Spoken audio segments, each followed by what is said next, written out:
Hello dear students, welcome to English class. So today you have to open page number 81 from a Marigold book. In this we are going to read a chapter Helen Keller. So here this is story about Helen Keller. This lady was blind and deaf. Okay, so ये ना तो देख सकती थी ना सुन सकती थी. In spite of this disabilities, she was able to get master degrees in arts, and also she was very famous author and writer. So today we are going to read about the character of Helen Keller and her story. Okay, so let's read out. It was the summer of 1880. A healthy baby girl was born in a small town of Alabama. So it was summer of 1880. The year was 1880. In this year, a baby girl was born in the town Alabama. Okay, so town का नाम था Alabama, and Helen Keller was born in this year. Which year? 1880. Her parents loved her dearly and named her Helen Keller. So उसके जो parents हैं वो उसे बहुत प्यार करते थे और उन्होंने उसका नाम हेलन केलर रखा. But one day the baby became ill and day after day her fever stayed high. लेकिन एक दिन क्या हुआ, ये जो बच्ची है ये बीमार हो गई और उसका फीवर जो है वो बढ़ता ही जा रहा था. मतलब उसकी हालत जो ख़राब ही होती जा रही थी. Everyone in the family tried to help her to get better, but all they could say was, "There's nothing more we can do. The baby may not live." Everyone in the family tried to help her to get better. Family में जितने लोग थे सब help कर रहे थे, जो कर सकते थे वो लोग उतनी कोशिश कर रहे थे. लेकिन लास्ट में सबका कहना यही था, "There is nothing more we can do." अब हम इससे ज़्यादा कुछ नहीं कर सकते. The baby may not live. हो सकता है ये बेबी ज़िंदा ही नहीं रहे. ओके, तो हेलन केलर की कंडीशन बहुत ही ख़राब हो चुकी थी, बहुत ही बिगड़ती जा रही थी और सब ने सब कुछ कर लिया था, डॉक्टर्स को दिखाया था, सब कुछ किया था, लेकिन फिर भी कंडीशन में कोई भी सुधार नहीं था. हेलन लिव्ड, लेकिन इतनी तबीयत ख़राब होने के बावजूद भी हेलन जो है वो बच गई, वो ठीक हो गई. But she was not the same after her illness. लेकिन उसकी बीमारी के बाद, इलनेस मीन्स बीमारी के बाद, वो वैसी नहीं रही थी जैसी वो थी पहले. Something is very wrong, her mother said. But माँ जो होती है उसे तो सब चीज़ों का पता ही चल जाता है. तो यहाँ पर भी हेलन की जो मदर है उन्हें पता लग गया था कि कुछ तो गड़बड़ है हेलन के साथ, कुछ तो प्रॉब्लम है. At last they found out what was wrong. लेकिन फिर उन्होंने पता लगा ही लिया कि क्या प्रॉब्लम है. द चाइल्ड कुड नॉट सी और here. So they came to know the exact problem was the child was not able to see and hear. It means the child was deaf and blind. Deaf का मतलब होता है जो सुन नहीं सकता उसे हम डेफ बोलते हैं. ओके, और जो देख नहीं सकता उसे हम ब्लाइंड कहते हैं.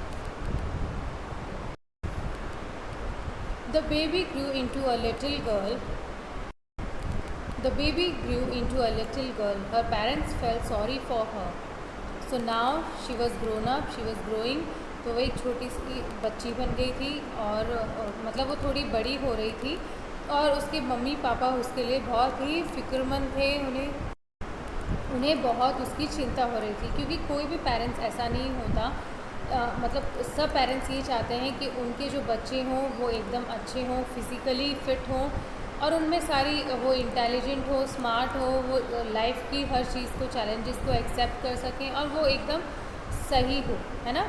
लेकिन उसके पेरेंट्स हैं उनको उसकी चिंता रहती थी, वो उसके लिए वरीड रहते थे because she was blind and def.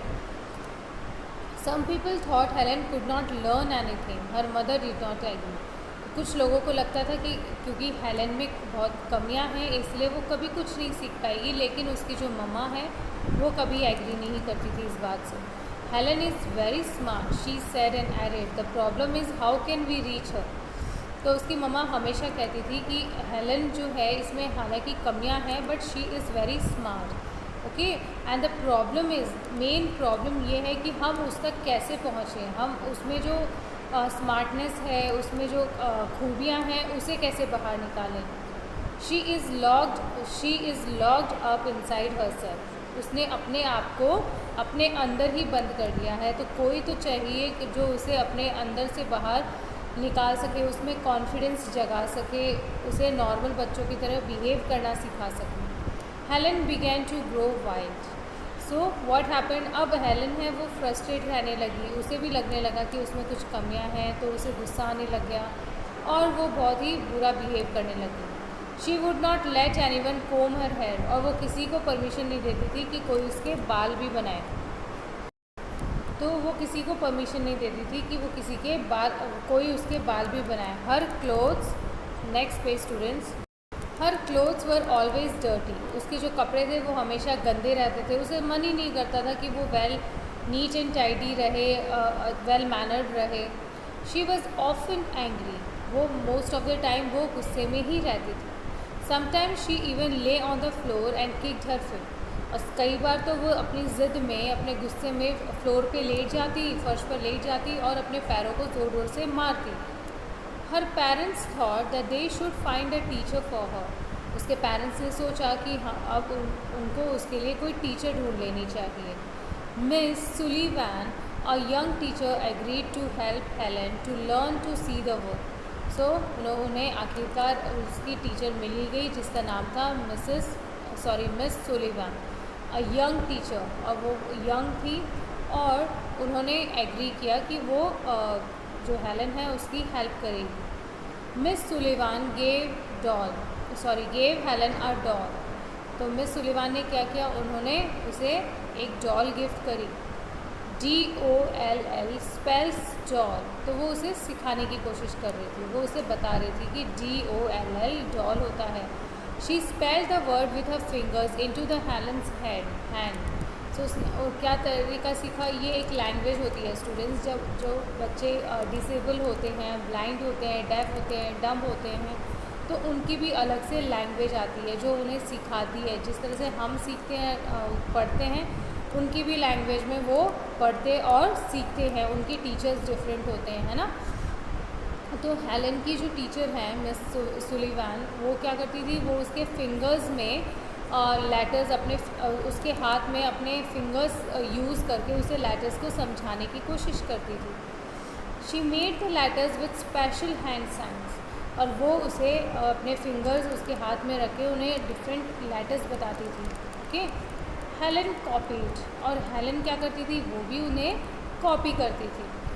Helen copied her teacher and spelled doll too, but she did not understand what she was doing. So Helen भी उन्हें कॉपी करने की कोशिश करती थी और वो भी स्पेल करती थी DOLL डॉल, लेकिन उसे अभी तक ये समझ नहीं आ रहा था कि उसके साथ हो क्या रहा है, वो क्या कर रही है। Helen liked Miss Sullivan, she was strict but kind. So Helen को मिस सुलीवान जो है वो पसंद आने लग गई, क्योंकि वो स्ट्रिक्ट तो थी लेकिन वो बहुत अच्छी भी थी। She spelled a lot of words for Helen on her hand. So वो बहुत सारे वर्ड्स उसने मिस सुलीवान ने हेलन को उसके हाथ पर प्रैक्टिस करके दिखाया। Day and night to make Helen understand, तो वो रात दिन कोशिश में लग गई ताकि वो हेलन को उन डिफरेंट जो अल्फ़ाबेट्स हैं उनको अच्छे से उन्हें समझा सके, उन्हें सिखा सके। One day her teacher made Helen put her hand into running water. एक दिन मिस सुलीवान ने उसे कहा, उसे उसका जो हाथ है वो पानी के अंदर डाला। Okay, then she spelled water. So और फिर उसने बताया उसे हेलन को कि ये होता है वाटर, वो उसे हैंड पर अपने फिंगर से करके बताया कि WATER होता है water. Suddenly Helen understood that water meant something wet running over her hand. तभी उसको हेलन को समझ में आ गया कि वाटर का मतलब होता है कुछ गीला, है ना, जो उसके हाथ के ऊपर से निकल गया, विच run over her hand. She understood that words were the most important things in the world. अब हेलन को ये समझ में आने लग गया कि जो वर्ड्स होते हैं, लेटर्स होते हैं, ये अपनी लाइफ में बहुत ही इम्पॉर्टेंट होते हैं, इनके बिना कुछ भी नहीं है। सो स्टूडेंट्स, हमें भी पता है कि पढ़ाई के बिना कुछ भी नहीं है. अगर आप नहीं पढ़ते हो, you cannot reach anywhere, you cannot achieve your goal. But if you study, you can reach at whatever your dream is. You can reach your dreams. Okay. So that's what Helen came to know. She also realized that the letters, the words that Miss Suvilan is making her learn are very important in the life. Words would tell her everything she wanted to know. And मतलब वो उसे ये realise हो गया, उसने ये समझ लिया कि जो वर्ड्स हैं वो जो भी जानना चाहती हैं उसका जो माध्यम है, उसका जो मीडियम है वो सिर्फ वर्ड्स होंगे, वो सिर्फ लेटर्स होंगे, पढ़ाई होगी जो वो पढ़ेगी. ये उसने सोचा और वो आगे बढ़ी. Okay, so this was the story about Helen Keller.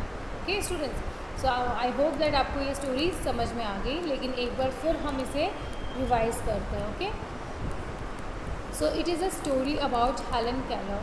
Helen Keller was born in the year 1880. वो 1880 में उसका बर्थ हुआ. जब वो हुई उसके बाद ही वो बीमार पड़ गई. उसे फीवर चढ़ा और ये फीवर उसको बहुत दिनों तक चढ़ा.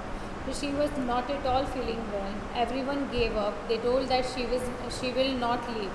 But somehow she survived. कैसे तैसे वो बच गई. और फिर धीरे धीरे उसकी मदर ने रियलाइज़ किया that something was wrong with Helen. उन्हें पता लगा कि हेलन जो है ये ब्लाइंड भी है और ये डेफ भी है. तो उन्हें उसके लिए ये चीज़ सोचकर बहुत बुरी लगी. अब हेलन धीरे धीरे बड़ी होने लग गई. जब वो बड़ी होने लगी तो वो चिड़चिड़ी होने लग गई. वो गुस्से में रहने लग गई. वो किसी से ढंग से बात नहीं करती थी, नीट एंड टाइडी नहीं रहती थी. Then her parents realise that we should hire a teacher for her. So उन्होंने एक टीचर का पता लगाया और मिस सुलिवैन एज उसकी टीचर उसे आकर उसका ध्यान रखने लगी. उन्होंने उसे सिखाया, लेटर्स, वर्ड्स इंट्रोड्यूस करवाए.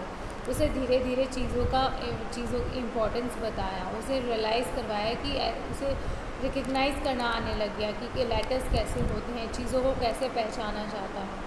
तो इस तरह से हेलन ने ये रियलाइज़ किया कि वर्ड्स हैं, लेटर्स हैं, पढ़ना है, ये हमारी लाइफ के लिए सबसे ज़्यादा इम्पॉर्टेंट है. अगर हमें कुछ भी सीखना है, कुछ भी जानना है, नॉलेज गेन करनी है, it is only through letters. Okay students, so that is important. That was important not only for Helen but for you also. So I hope कि आप भी अब हेलन की स्टोरी जानने के बाद ज़्यादा कॉन्सेंट्रेट करेंगे पढ़ाई पर अपने, है ना. So now you have to read the chapter, learn new words. In the next video we will be discussing question answers. Till then, have a good day. Thank you.